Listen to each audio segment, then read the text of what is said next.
My name's Amanda, and I'm from Alaska. I don't have much time to write this, so I'll jump right into the juicy stuff. A brick came loose from the wall. I watched it shatter and knew that would be my skull if I wasn't careful. I knew cutting my hair was a bad idea. I could be pulling a Rapunzel right now. Wait, this doesn't make any sense. Do you want to know how I ended up escaping a tower? Then stick around. I never excelled at school. I used to take naps in class, and one time I even snuck out the window to go get food. Those were the days. But one day, I got called into the principal's office. I won't lie to you, Amanda. Your grades are horrific, he said with furrowed brows. I'm assigning you a tutor. Before I could protest, he shoved me out of his office. Not that I wanted to stay in there any longer, it always smelled like cheese. Later that day, I sat in the school library waiting for my tutor to show up. I didn't even notice him when he arrived. He was as quiet as a mouse. Hey, how's it going? I'm Michael. He flashed me a dashing smile. He was kind of good looking, but not exactly my type. Hi. Where's your pens and books? I don't have any. What? Then he stood up out of nowhere and grabbed my hand. He dragged me into his car, and suddenly we were strutting up to a huge school supply store. When we walked in, Michael swept his arms around the whole store. It's all yours. Huh? I booked this store for the day. Whatever you want, take it. My treat. Sure enough, I looked around and saw the whole place was empty.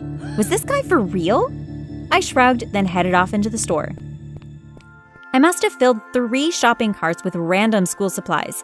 I felt so cool, like a VIP. This must be what celebrities feel like. I was in awe. You liked it? I loved it. Good to know. Michael paid for all my stuff, and we went back to school to study. He started showering me with gifts after that. I pretty much became his dress-up doll, but I wasn't complaining. I loved getting showered with gifts. Besides, my parents would never buy me all this expensive stuff. They weren't even around. They had been gone for 2 whole days. We got kicked out of the library when school closed. How about we continue at my place? It's more comfortable than this dump anyways. I said sure, and Michael took my hand. To my surprise, he led me to a dirty alley behind the school. He pulled out his phone and put in some sort of code. Suddenly, the huge pile of trash in front of us slid to the side, revealing a trap door. Michael opened it and jumped in. I followed suit. The little room we were in looked like the back of a limo, super luxurious. I heard this whirring sound, then I felt like we were moving, but at the same time not. The roof opened up and Michael climbed out. He helped me out and I almost passed out from what I saw in front of me. We were transported somewhere else, far from school. You live in a mansion? Yeah, pretty cool, huh? A man and a woman in uniform ran out and grabbed our bags. Michael tossed them his keys and gave me a tour of his huge mansion. How'd you get the money for this place? Well, I know my way around the internet, and some powerful people would rather keep me rich and quiet than poor and talkative, if you know what I mean. He winked at me. What's in there? I pointed at a tiny door with a huge lock on it. Don't worry about it, sweetheart. I cringed when he called me that. Should we get to work? Let's eat first. Michael grabbed my hand again. He did that a lot, now that I think of it. I should have known. We walked outside. The sight in front of me was beautiful. There was a gazebo with a candlelit dinner. Michael sat down and asked the lady servant, What's on the menu, Mom? I thought it was a bit weird that his mom and dad were acting like servants. Man, I should have ran out there and then, but I didn't. Can we go study now? Fine. We walked back indoors, and behind huge wooden doors was the biggest library I had ever seen. It was straight out of a fairy tale. We only studied for like 15 minutes before Michael suggested we take a break. He grabbed my hand. Again. Yuck. He pulled me into a gigantic room. It was a ballroom with chandeliers and all of that fancy stuff. The male servant that I assumed was his dad was sitting at a grand piano. He started playing swiftly when we walked in. Dance with me. Michael tried to swing me around, but I didn't cooperate. He tried again and again. It was suffocating. I don't want to dance. Get off me. I shoved him away. The look on his face changed completely. There was rage in his eyes. Why do you have to be so difficult? Why can't you just love me? he yelled. I backed away in fear. He saw this and changed back into his normal self in less than a second. Creepy. It's getting late. Why don't you get some rest and we'll continue tomorrow? Can't I just go home? No, we should start early tomorrow, so just sleep here. He snapped his fingers and his mom came in. He gestured at me to follow her and led me to a bedroom bigger than my entire apartment. I fell asleep as soon as my head hit the pillow, like something on it had made me pass out. I woke up all of a sudden and looked around. I wasn't in the luxurious bedroom anymore. I was in this tiny, dark room. I ran to the only window. I almost passed out when I saw I was 70 feet in the air. A tower? Seriously? How rich is this psychopath? There was a knock on the door and Michael walked in holding a candlestick.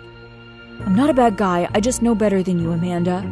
You will stay here until you realize I'm the perfect man for you. You do realize this is real life, right? You can't do this to me. People will wonder where I am. He cackled and said, Please, not even your parents care what happens to you. What is that supposed to mean? How much do you think I had to pay them to leave?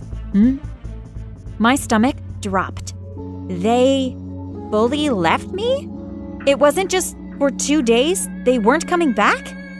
You're lying. I'm the only person on this planet that cares about you. Here, I'll let you see for yourself. He put the candlestick down and left, locking the door behind him. I grabbed the candlestick but almost dropped it in shock immediately. The walls were covered from floor to ceiling in pictures. Pictures of me. Sleeping, eating, shopping. There wasn't an activity he hadn't taken pictures of. He was obsessed with me. I needed to get out of there. I climbed out the window and onto the roof. I was terrible at regular school, but I was the best at PE, and the rock wall was my favorite. I began climbing down the side of the tower. A brick came loose from the wall. I watched it shatter and knew that would be my skull if I wasn't careful. I knew cutting my hair was a bad idea. I could be pulling a Rapunzel right now. When I reached the ground, my troubles weren't over. You've got to be kidding me. A moat? The moat was too wide for me to jump over. I needed something to boost myself in the middle. I hope that's the reason why I wasn't scared when a crocodile suddenly swam to the surface and looked at me. If that's not why, I'm concerned for my mental health. The crocodile was my way out. I grabbed a piece of the fallen brick and chucked it to the other side of the moat. The crocodile turned around and attacked the brick, which was my window. I took a deep breath and jumped right onto its back. Then I boosted myself and jumped to safety on the other side. I always loved parkour. I ran into the thick forest surrounding Michael's property. Suddenly, I heard a whoosh and something hit the tree right next to my head. Tranquilizer darts. You can't run forever, Amanda. I heard over a megaphone. Somehow, I kept running until my legs burned. I ran for days. I hunted squirrels and learned to catch fish with my bare hands. I heard howling at night, so I climbed up trees to sleep. After weeks, when my clothes were full of mud and I had bug bites and rashes, I finally found a safe place. There was an abandoned cabin in a clearing right next to a huge river. I had a feeling Michael would find me eventually, so I used everything in the cabin to prepare for the day he did. I woke up one night to a voice over a megaphone saying, I found you. Come out now. I strutted outside confidently. Michael stood there with a team of guards. You did manage to teach me something, I laughed. Michael looked so annoyed at the moat I had made around the cabin. It was easy to make. I just diverted the river nearby. Piece of cake. Get over here. I'm taking you home. I refuse to be your prisoner, I yelled. You'll learn to love me. Leave me alone. I don't want you in my life. Michael refused to leave. He knew I'd bolt the second he was out of sight. I walked back into the cabin and returned holding a box of matches. You see how the cabin is wet, but it hasn't rained in days? I lit a match and gestured at my little island. What are you doing? Put those away. I don't ever want to see you again, I said. This way, I won't have to. Michael screamed, No! As I dropped the match and lit the gasoline surrounding my cabin. I wonder if the previous owner had something like this in mind, because seriously, there were barrels of gasoline in the basement. Amanda, my love, no! As he cried for me, I snuck back into the cabin. The plan worked. I had faked my death successfully. I hope. I ran into the basement and pushed a barrel aside. I crawled into the tunnel hidden underneath, holding my makeshift sled under my arm. The moat wasn't the only thing I used the river for. I had made myself a little underground river inspired by Michael's transportation system between school and the mansion. Neat, huh? Soon enough, I reached the end of my tunnel. I climbed up the little cave and inhaled the cool night breeze. Freedom!